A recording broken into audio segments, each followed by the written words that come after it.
Hello students, let's start the next topic, Mewar School of Painting.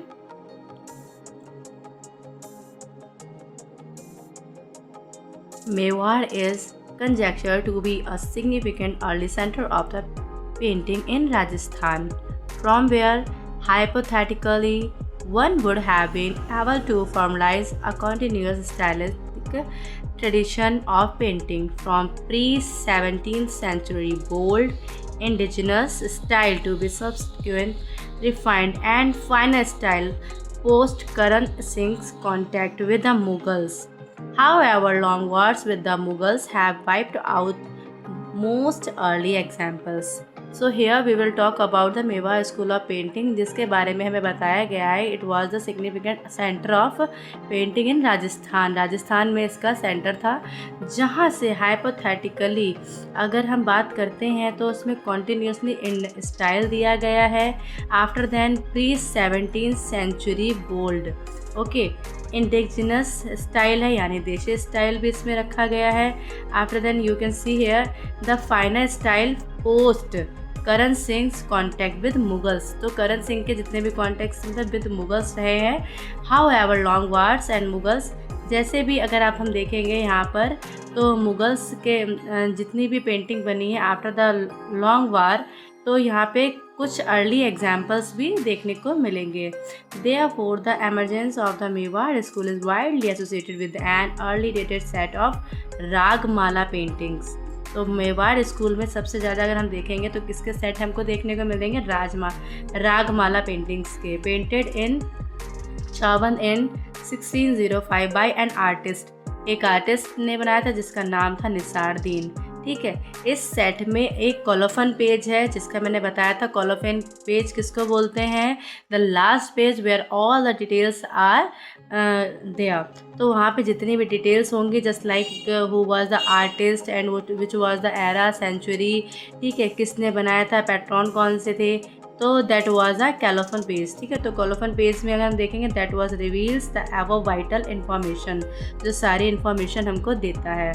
This set shares its visual aesthetic and has close affinity with the pre-17th century painting in the style. Its direct approach, simpler composition, sporadic decorative details and vibrant color. तो अगर यहाँ पे हमको देखने को मिलेंगे तो कैसे कलर देखने को मिलेंगे, वाइब्रेंट कलर देखने को मिलेंगे. आफ्टर देन कंपोजिशन सिंपलर मिलेगी. ठीक है, डेकोरेटिव डिटेल्स देखने को मिलती हैं.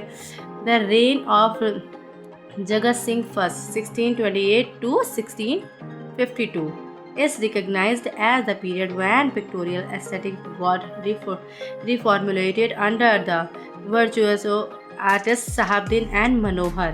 तो अगर हम राजा जगत सिंह के शासनकाल में देखेंगे तो हमें दो यहाँ पर आर्टिस्ट देखने को मिलते हैं, साहबदीन और Manohar, who was new validity of the style and vocabulary of Mewar school, जिन्होंने मेवाड़ स्कूल को काफ़ी अच्छे से यहाँ पे पेंटिंग के थ्रू हमें दिखाया है.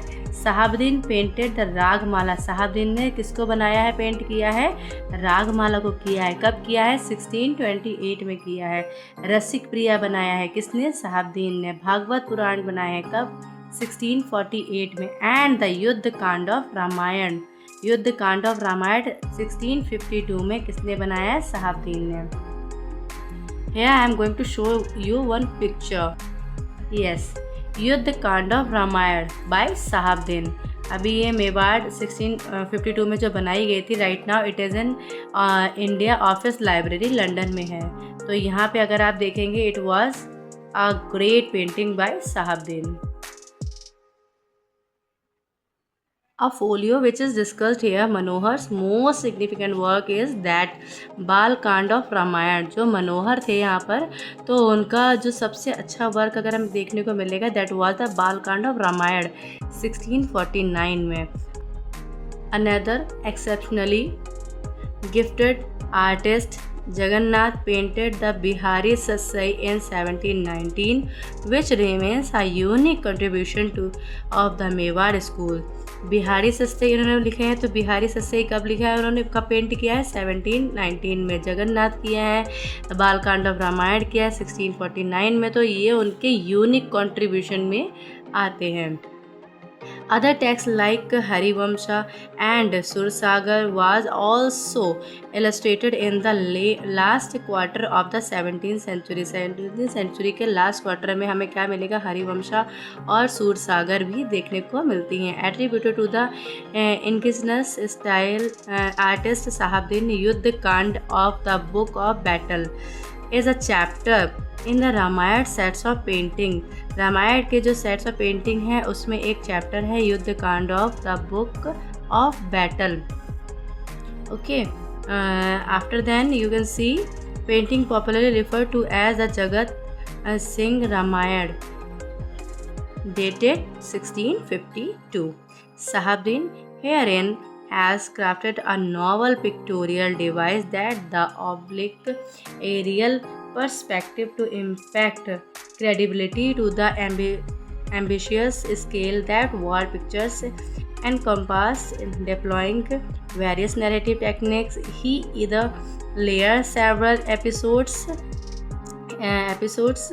into a single painting as this one, or spreads a single episode over more than one folio. कहीं कहीं पे उन्होंने कुछ एक फोलियो में भी काम किया है, कहीं कहीं पे मोर देन वन फोलियो में भी उन्होंने काम किया है.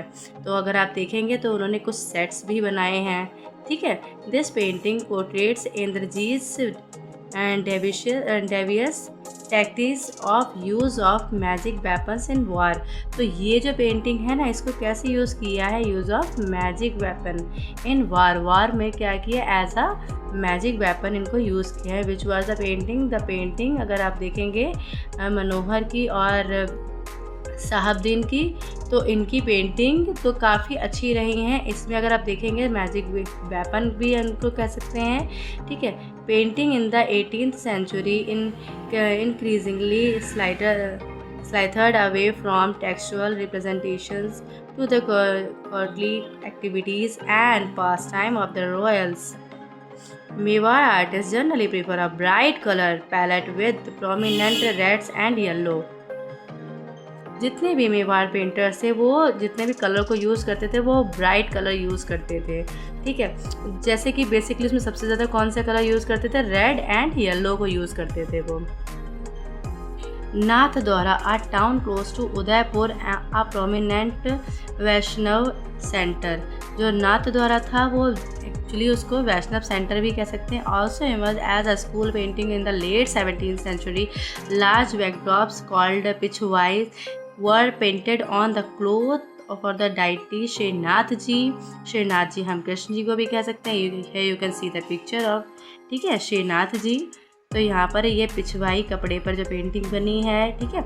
इसको आप देखेंगे, large backdrop called Pichhwai were painted on the cloth for the deity Shrinath ji for several festive occasions.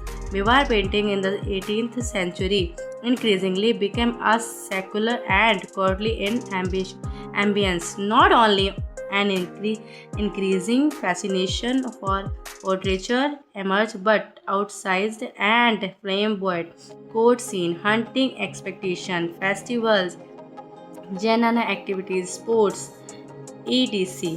तो अगर हम बात करेंगे यहाँ पे तो बहुत सारी पेंटिंग बनी है, जिसमें से अगर हम यहाँ पर देखेंगे तो जनाना एक्टिविटीज़, स्पोर्ट्स है, हंटिंग एक्सपेक्टेशंस हैं. ठीक है. श्रीनाथ जी की भी आप पेंटिंग देख सकते हो. 18th century की अगर हम बात करेंगे तो मेवाड़ में काफ़ी अच्छी तरीके से ब्राइट कलर्स को भी यूज़ किया गया है. आप बैकग्राउंड देखेंगे, यहाँ पर बैकग्राउंड में अगर ब्लैक है तो उसके बाद साथ में कंट्रास्ट में यहाँ पर ग्रीन को भी दिखा रहे, हाईलाइट करके वाइट को रिफ्लेक्ट किया गया है ये पेंटिंग. और इसके चारों तरफ बॉर्डर में भी छोटी छोटी मिनिएचर सी पेंटिंग बनाई गई हैं.